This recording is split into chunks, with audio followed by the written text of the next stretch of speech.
सुल्तान राय के साथ पहली दफ़ा मैं काम कर रही हूँ। इंशाल्लाह मुझे उम्मीद है कि मेरी परफॉर्म आप लोगों को पसंद आएगी। मेरा नाम लैला नाज है, मैं हैदराबाद में रहती हूँ। मैंने बहुत से ड्रामे किए हैं।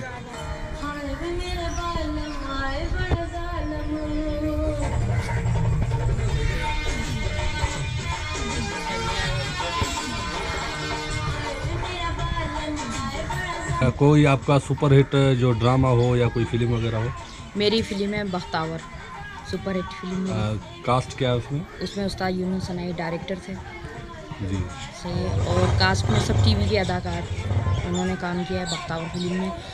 और मैंने हैदराबाद में उस्ताद नादिर बलोच, उस्ताद क्या मीर गुलाम नबी टालपुर, राजा सईद, शक्का शाह बुखारी और भी बहुत से जो डायरेक्टर हैं उनके साथ मैंने काम किया है। ओ ये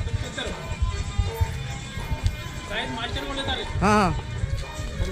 और मुझे उम्मीद है कि अभी भी मेरी परफॉर्म और मेरे को आप बहुत लाइक और पसंद है। Thank you. नहीं इंशाल्लाह। ब्रेक में चल रहा है। क्या है कि ये एक्टर तो सबसे बड़ा वो होता है कि जो लोगों के बीच में आके बोले, तो एक्टर तो इधर से जाहिर हो जाता है। तो माशाल्लाह एक्टर तो ही, बाकी इंशाल्लाह काम करेंगे तो इंशाल्लाह और भी ज़्यादा पता चलेगा। थैंक यू सर, देखते रहिए भाई हमारा चैनल।